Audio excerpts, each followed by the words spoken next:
eu vou aproveitar então que o Paulo entrou, rodar a pauta, porque nós temos ele, o estimado janonismo cultural para vocês, e eu vou colocar o trecho de uma entrevista que ele concedeu para variar para aquela turminha do UOL.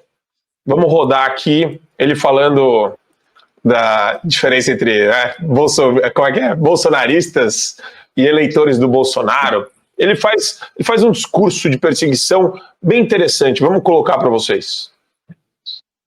Elaborar um projeto de lei para que seja crime apoiar alguém. Não é isso. A gente entra todo na liberdade de expressão, voto em quem eu quiser. Não tem um sentido jurídico, inclusive, não tem uma fundamentação jurídica, você apoiar alguém, etc. O que a gente quer é endurecer as penas para que você não tenha mais comportamentos como o de Bolsonaro enquanto no exercício do mandato. Então, por exemplo, fazer homenagem a um coronel da ditadura militar que torturava pessoas e etc. Como que eu vou dizer, para resumir? Endurecer as penas para quem faz apologia a racismo, a nazismo, a uma série de barbaridades cometidas pelo bolsonarismo. Está longe de ser endurecer a pena para quem ataca a democracia, deixar muito claro esse limite disso que você colocou agora, não dar margem mais para que você possa, sob a manta da liberdade de expressão, defender posicionamentos nazistas. Então, Paulão, ele está defendendo a prisão de um monte de petista aí que apoia, que tem posições nazistas, que defende Hamas, que defende... Ele está apoiando a própria prisão. A própria. Ele está defendendo a prisão de membros do Poder Judiciário. Ele está defendendo a prisão de um monte de gente, o Janones, é isso, Paulo Figueiredo? Bom, eu venho dizendo há um tempo que a gente está enxergando quem são os verdadeiros nazistas agora, né? Nós passamos anos e anos sendo chamados de nazistas, seus fascistas, seus nazistas, era Bolsonaro de um lado, Trump, aí comparavam os dois ao Hitler, botavam bigodinhos neles, etc. E agora nós estamos vendo a esquerda mostrando a sua verdadeira face, com protestos de esquerda por todo mundo. A gente estava falando disso agora no programa, mas não é só o Brasil, nos Estados Unidos também, na Europa, sempre a esquerda global. Você vê, na Colômbia houve uma crise diplomática lá com o presidente comunista atacando Israel. Já falamos sobre isso, sobre como o antissemitismo e o socialismo, o marxismo, tem tudo a ver, são antigos e conectados entre si. Posto tudo isso, o que é o ponto principal que as pessoas têm que prestar atenção no discurso do Janones? A primeira coisa é que, obviamente, estamos falando de uma pessoa que tem problemas psiquiátricos, segundo os próprios assessores dele, uma pessoa em estado de desequilíbrio, o comportamento dele é desequilibrado em todo momento. Então, tudo que a gente observar desse cara, a gente tem que levar esse componente psiquiátrico em consideração. O Janones não pode ser considerado uma pessoa séria dentro do debate público. No entanto, algumas opiniões dele, por ele, justamente pela inconstância dele, por ele mudar de opinião a todo momento, ele ser contra Lula, depois pró-Lula e ir contra de conforme a maré, é bom para a gente poder analisar qual é o cacuete que ele está repetindo, porque essas ideias não são do Janones. Janones não tem ideias, não tem convicções, é uma mente instável. Então o que ele tem é repetir as conveniências para que ele possa continuar aparecendo no debate político. E essa que ele está repetindo agora é a de que nós precisamos de penas duras contra racismo, contra nazismo, contra discurso de ódio, etc, etc. Só tem um problema nesse discurso. O problema é que o significado de cada uma destas palavras varia de acordo com a vontade do julgador. Então, por exemplo, né, a gente está falando aqui, a gente tem que tomar cuidado com doutrinas perigosas. Aí você pensa, qual foi a ideologia mais perigosa, mais mortífera e assassina da humanidade? Foi o nazismo? Não. A mais perigosa foi o socialismo. Inclusive, o nazismo toma emprestado boa parte das ideias socialistas para você fundar o nacionalsocialismo, que é o nazismo. Então, socialismo seria o maior discurso de ódio já existente. Eles se importam em proibir? Não. Eles se importam em protestos contra Israel, Hamas, olê, olê, Talibã? Não. Eles se importam com invasão sanguinárias do movimento terrorista do Sem Terra brasileiro? Não. Eles se importam com forças armadas revolucionárias na Colômbia? Não. Eles não se importam absolutamente com nada que é de esquerda. Agora, quando é alguma coisa que é inconveniente a eles, eles passam a determinar que essa coisa precisa ser combatida. Então, o que eles combatem, a Geisiane fala muito bem sobre isso, não é o racismo. Pelo contrário, eles promovem um tipo de racismo. O que eles combatem é qualquer ideologia de liberdade e de individualismo que são tradicionais da direita, do liberalismo clássico. Eles não atacam, de fato, discurso de ódio. Eles não atacam, de fato, discurso contra a liberdade. Pelo contrário, eles cerceiam a liberdade justamente para atacar os discursos que são inconvenientes porque revelam a fragilidade dos argumentos e das ideias deles. É por isso que eles têm que derrubar meu programa, por isso que o Adri estava falando que tem que ter medo se o Paulo Figueiredo, o programa dele vai ficar no ar, quanto tempo vai ficar no ar? Vai ficar no ar o tempo que Deus determinar, ou o Alexandre, um dos dois. Então, a gente tem que tomar cuidado, porque por trás disso, a grande dificuldade é determinar o que é ou não o discurso do ódio. E essa pegadinha é a pegadinha que eles pegaram no mundo inteiro. A solução para isso veio aqui dos Estados Unidos. Veio aqui dos Estados Unidos logo na Declaração da Independência, mas codificada depois no Bill of Rights, na Carta dos Direitos, em 1784, se eu não me engano, que diz que o governo não fará leis violando a liberdade de expressão. Então isso que ele acha que é o manto da liberdade de expressão, que o Flávio Dino diz que é uma falcatrua, que não existe liberdade de expressão, etc., absoluta, aqui nós vivemos num país, nos Estados Unidos, onde você pode defender socialismo, pode defender nazismo, pode até defender racismo, pode defender o que você quiser, desde que você não represente uma ameaça iminente a alguém. Factível, crível, concreta. Não é, não, pode ser que se o Adrilles defender esse tipo de coisa, alguém vá lá e vai fazer assado. Não, você só tem os únicos limites que são impostos são quando há um perigo iminente, crível, factível. E a sociedade vem funcionando muito bem. A pergunta que tem que fazer para o Janones, tem que fazer para o Janones, tem que dar um remedinho, mas a pergunta que tem que fazer para o Flávio Dino, a pergunta que tem que fazer para o Alexandre de Moraes, a pergunta que tem que fazer para Barroso, a pergunta é o seguinte: qual das sociedades funciona melhor? Funciona melhor a sociedade brasileira, com as restrições que vocês estão impondo à liberdade de expressão, ou a sociedade americana, onde as ideias fluem livremente e você não existe um nazismo generalizado aqui nos Estados Unidos, pelo contrário. O partido nazista aqui nos Estados Unidos é insignificante. As ideias nazistas aqui são insignificantes. Então, o ponto-chave nessa história do comentário do Tarja Preta é o seguinte: a possibilidade de determinar o que é discurso de ódio e de punir discurso deixa sempre na mão daqueles que têm os instrumentos do poder determinar o que pode ou não ser dito.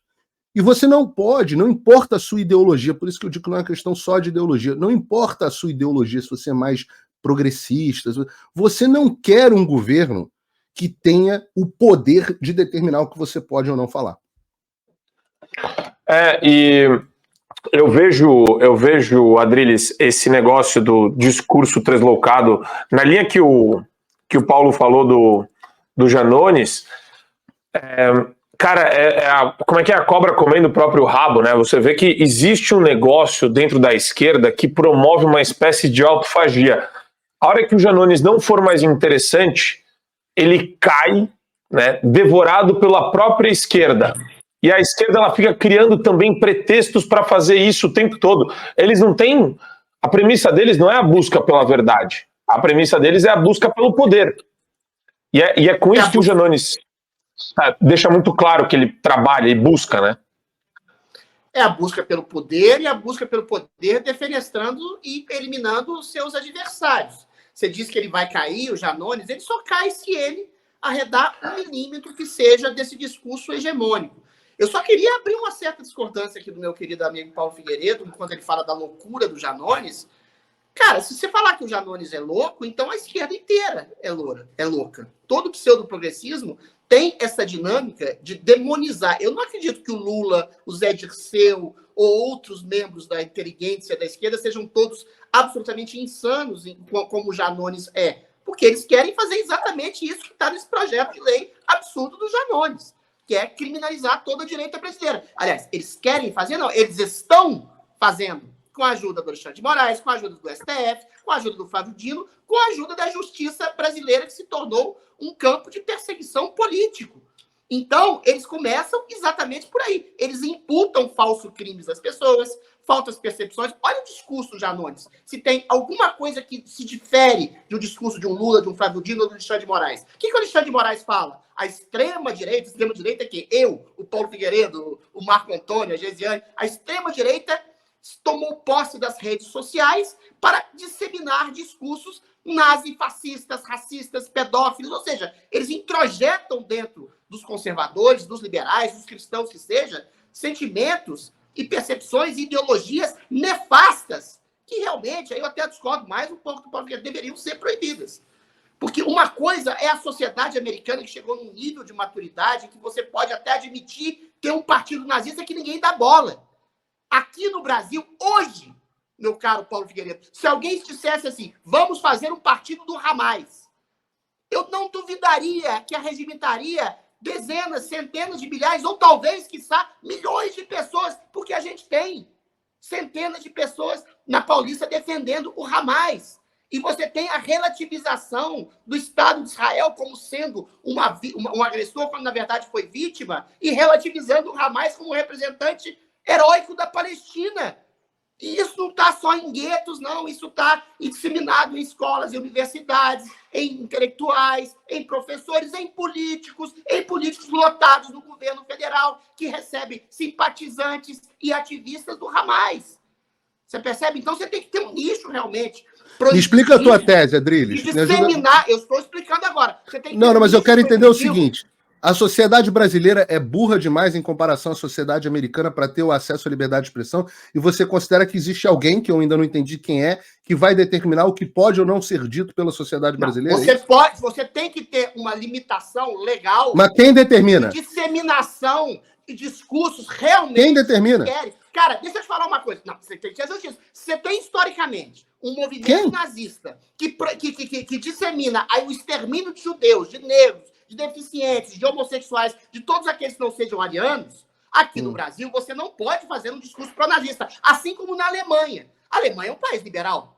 Não, a Alemanha é um dos países com pior liberdade de expressão. Escorado, deixa eu terminar. Adriles, a Alemanha é um dos países que tem menos liberdade de expressão na Alemanha que no Brasil. Hoje você tem menos liberdade de expressão na Alemanha que no Brasil. Todo o projeto que o Flávio Dino levou para o Congresso, para o PL 2630, é copiado de ideias alemãs.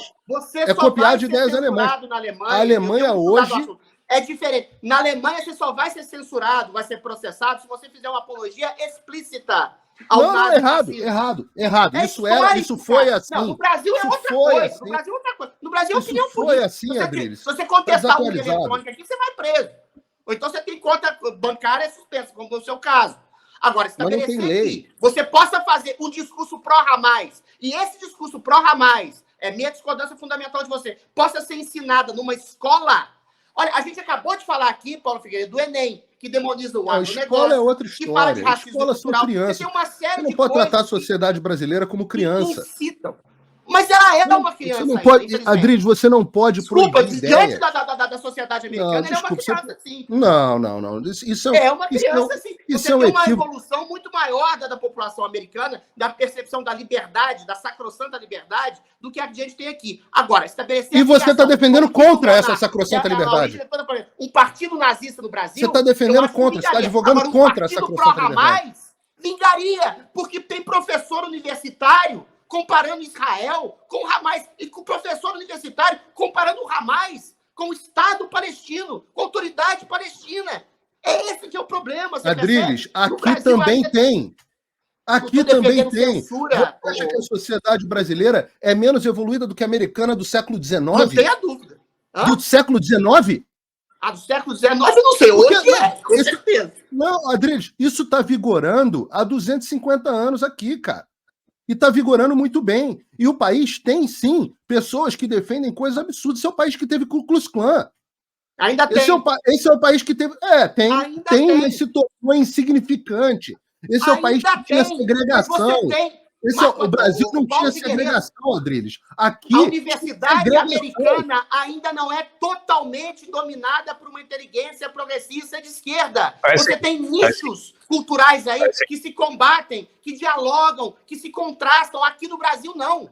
Você não só tem uma hegemonia de um pensamento único de esquerda nas universidades e nas escolas, como a gente falou na questão da pauta do Enem, como você tem politicamente censura de conservadores, censuras de liberais, censura. E é o que você está defendendo. Então, você está defendendo censura. Você ensinar uma criança que vê... Você está defendendo a censura. Na Paulista, defendendo o Hamas, tem o seu professor lá no primário dizendo que o Hamas é um movimento legítimo. A gente já falou isso aqui. O professor do primário é outra história. Cara. Então é muito perigoso estabelecer que tudo pode ser dito nesse sentido. Não estou dizendo para prender as pessoas, não. Estou dizendo que tem um limite. Você o limite é o quê? Queima livro? De judeus? Você não então acha tá bom. Vamos matar todos os judeus. Esse discurso pode ser liberado? Era só um minuto, Adriles. Vamos queimar, então, sobre a questão judaica do Karl Marx? Pode ser liberado? Vamos queimar sobre a questão judaica do Karl Marx? Vamos queimar o livro? Assine o Fio Diário. Assim você vai ter acesso integral ao programa completo Adriles sobre tudo, além de outros diversos programas na nossa plataforma. Assine aí.